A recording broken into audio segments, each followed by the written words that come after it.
todos. Este es el primero de una serie de pequeños videos que tengo ganas de hacer y que se me ocurrió para hacerlo por curiosidad o solo por diversión. La idea es, tenía muchas ganas de ver cómo era Linux, cómo se instalaba y cómo se interactuaba con él antes de que yo empezara a utilizarlo. Es por eso que hoy vamos a ver cómo se instalaba la distribución MCC Interim del año 1993-1994, que contenía y utilizaba la versión 1 del kernel Linux, primera versión del kernel lista para uso productivo, allá por aquel año. Vamos ya a eso. Bueno, vamos entonces a instalar MCC Interim, la distribución, una de las primeras distribuciones de Linux como tal, que quizá, como ya mencioné, fue creada en 1992 en el Manchester Computing Center. Es por eso que se llama, es por eso de las siglas MCC Interim, y realmente fue de los primeros medios de instalación para Linux que le hicieron al usuario la vida más fácil. Si ustedes se fijan, acá en esta línea del tiempo de las distribuciones, vamos a encontrar entre las primeras a MCC Interim. Otra bastante famosa un tiempo después fue Yggdrasil, ¿sí? Todo esto ocurría un tiempo antes de que se crearan las distribuciones más famosas, ¿no? Como Red Hat en 1993, lo mismo que Debian, ¿no? Una también de las primeras fue SLS, que se puede ver aquí, de la cual deriva directamente Slackware. Slackware surgió apenas unos meses antes que Debian, creo que a mediados de 1993 más o menos, y acá entre los derivados de Debian vamos a encontrar montones de derivados, entre ellos Ubuntu, por supuesto. Pero bueno, la idea es, simplemente por una curiosidad histórica, simplemente por jugar un rato y ver con mis propios ojos cómo era la experiencia de instalar Linux antes de que yo lo empezara a hacer. Yo lo empecé a hacer, creo que allá por el año 98-99 con Red Hat, antes de que fuera Red Hat Enterprise, antes de que Fedora existiera. Creo que usé la versión Red Hat 5, Red Hat 6, después también la Debian Tomato. Pero bueno, vamos a instalar. Para hacerlo me bajé las imágenes de los dos floppy de instalación que tenía MCC. En esta dirección hay una lista de distribuciones históricas que ya no sirven para mucho.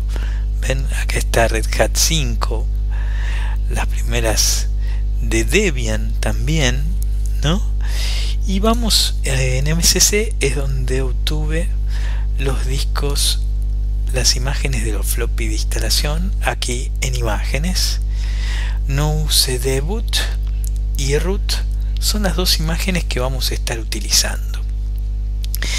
La idea es crear una máquina virtual bastante parecida. Déjenme, esta era, vamos a ver,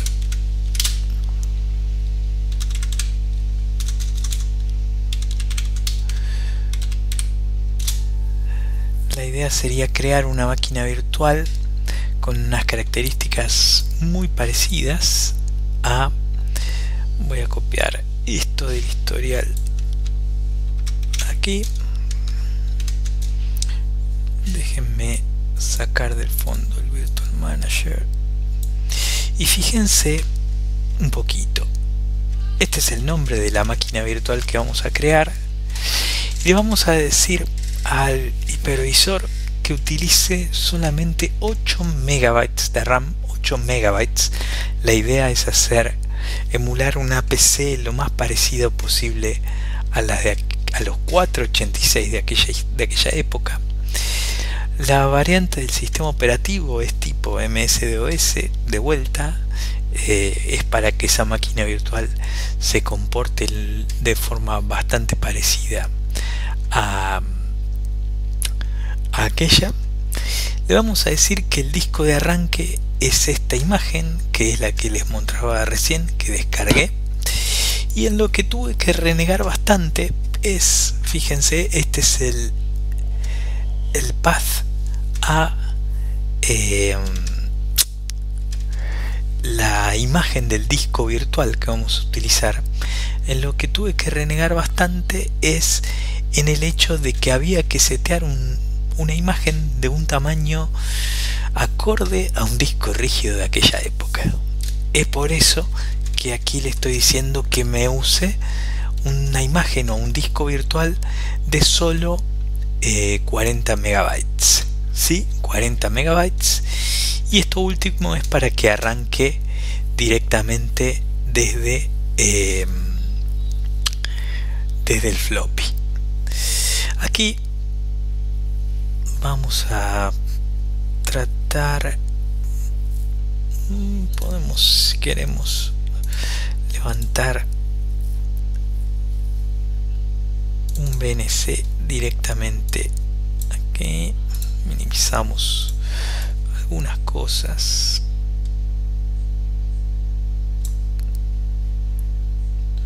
Vamos a ver, espero que ahí se vea bien. Acá ya arrancó el primer disco de instalación. El gestor de arranque es un viejo conocido de muchos, Lilo, el predecesor de Grab. Y una vez que arranque, ahí está arrancando, nos va a pedir hacer lo mismo que se hacía en aquella época, insertar el segundo disquete, que es lo que vamos a hacer seleccionando el segundo disco, que se llamaba root, ¿sí? Vamos a darle enter para que continúe, y aquí ya nos encontramos con lo que era el menú de instalación de MSC. ¿Sí? Fíjense que en este menú nos vamos a encontrar con que lo primero es correr otro viejo conocido, la utilidad fdisk. Lo que vamos a hacer, me está dando un warning que quizá se soluciona con una primera escritura. Bien, vamos a nuevamente entrar a fdisk y vamos, fíjense que las opciones que fdisk nos da son bastante parecidas a las que fdisk todavía tiene en el caso de que utilicemos BIOS convencionales, no UEFI. Entonces vamos a crear una primera partición primaria desde el primer cilindro hasta, pongámosle, el 77. Vamos a dejar los 6 cilindros restantes para la partición de swap. Fíjense que la primera partición que creo es una partición de tipo Linux, con lo cual vamos a crear una partición extendida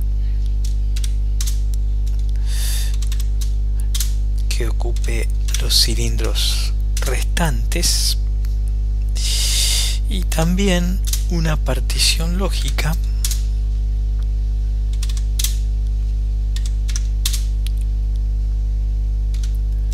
vamos a ver, ahí está la partición lógica HDA5, pero vamos a tener que cambiarle el tipo de identificador de la partición para que sea tipo swap, ¿sí? Para ello, con la opción T de toggle, la partición 5, y si nos fijamos, la opción para el ID de swap es 82. Eso no ha cambiado desde aquel tiempo hasta ahora.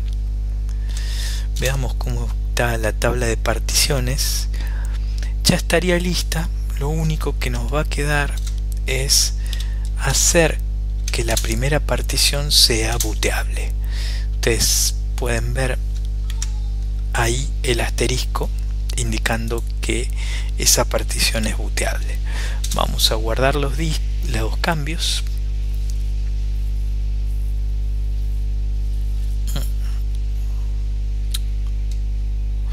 Y vamos ahora al siguiente paso, que sería configurar o activar la partición de swap. La opción por defecto era HDA5, ese dispositivo de bloques. Se ve que hay algún error. Vamos a, por si acaso, entrar de vuelta a Fdisk y darle otra vez una opción de escritura.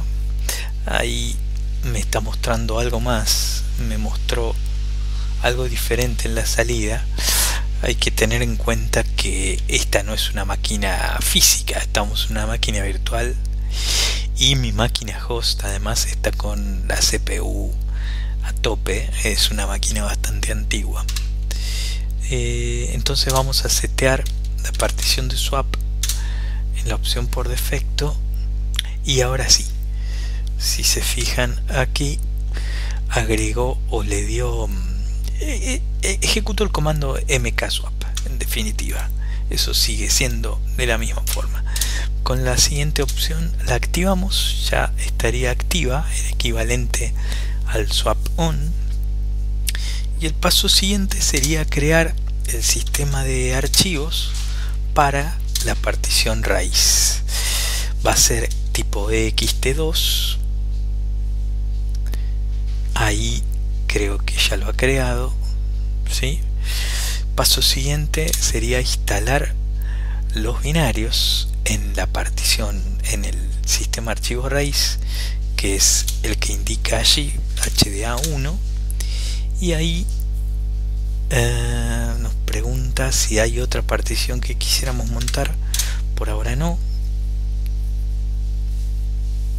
Ahí está copiando los archivos y utilidades del sistema. Vamos a esperar. Hay que tener en cuenta que está copiando todo esto desde un floppy al disco rígido, en este caso el disco rígido virtual, ¿no?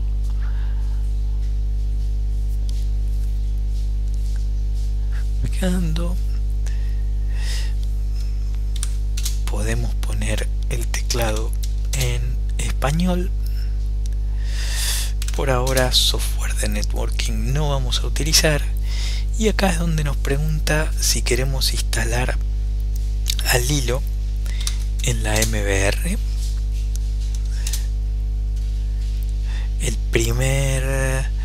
El sistema por default para que el hilo arranque le tenemos que decir que es Linux. En este caso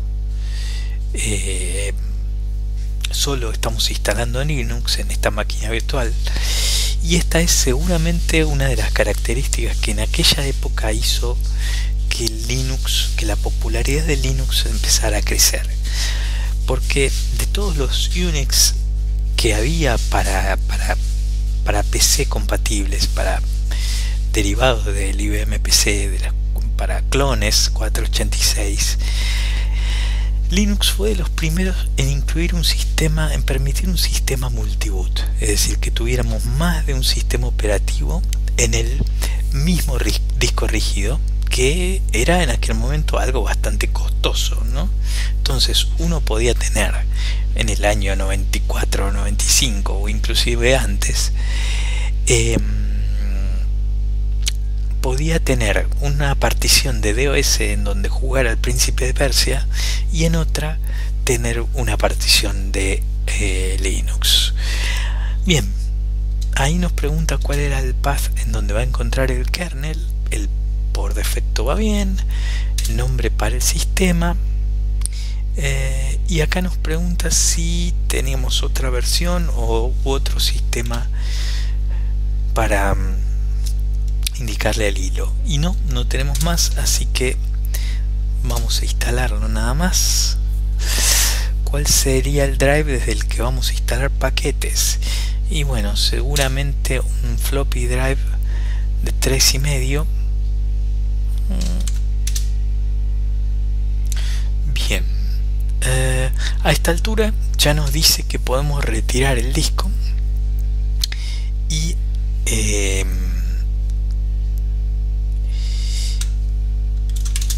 hacer un reboot. Bien, lo que tenemos que hacer ahora es hacer lo mismo como si quitáramos ese disquete. Lo que vamos a hacer es cambiar el orden de arranque para que primero arranque desde el disco rígido virtual. Grabamos, nos va a decir que vamos a tener que reiniciar esta máquina virtual. Vamos a hacer eso, ¿sí? Y vamos a iniciarla nuevamente. Fíjense, ahí ya está arrancando el hilo.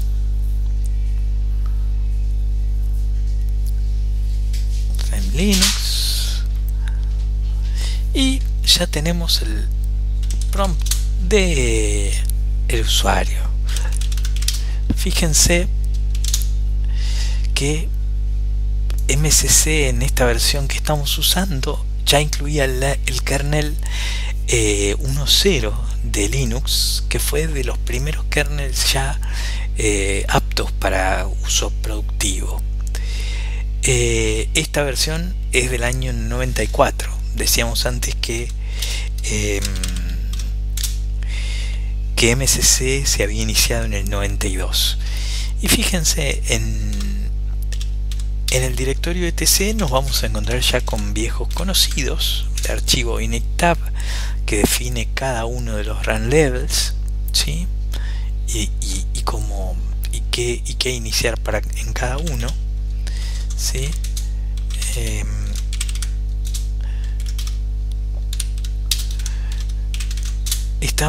Ya está disponible un shell de bash, y también tiene una edición de Vim. Fíjense, podríamos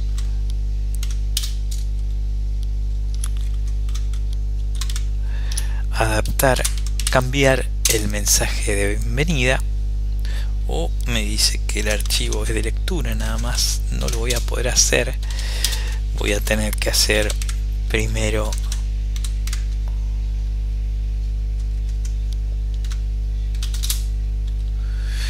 claro. Fíjense,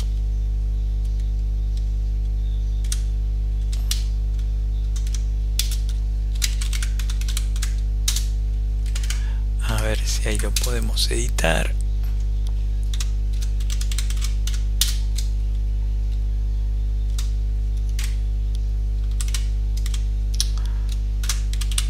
Y ahí lo pudimos editar, ¿no? Si quieren, a ver, demos un reboot. Esto va a tardar unos segunditos. Por el momento, como ustedes vieron, en 2 disquetes instalamos el sistema completo sin el sistema X-Windows o X-Free 86, que en aquella época recién había sido portado a Linux, hacía muy poquito, ¿no? Muy poquito. Ahí está reiniciándose nuevamente. Ahí va el hilo a hacer su trabajo y le va a pasar, va a cargar el kernel de memoria. Fíjense que el usuario root no tenía clave. Podemos setear una, como lo haríamos, ¿no? O sea, aquí arriba me tiró el mensaje del día nuevo. Y una cosa nada más, una curiosidad más, fíjense, este era el kernel de entonces, tenía 330K nada más, Ups, y se ve que, claro, los archivos tampoco solían ser tan grandes, con lo cual no tenía la opción H, no estaba disponible todavía, ¿no es cierto? Fíjense, estamos utilizando, tenemos disponible unos casi 7 megabytes de memoria RAM y 3 megabytes de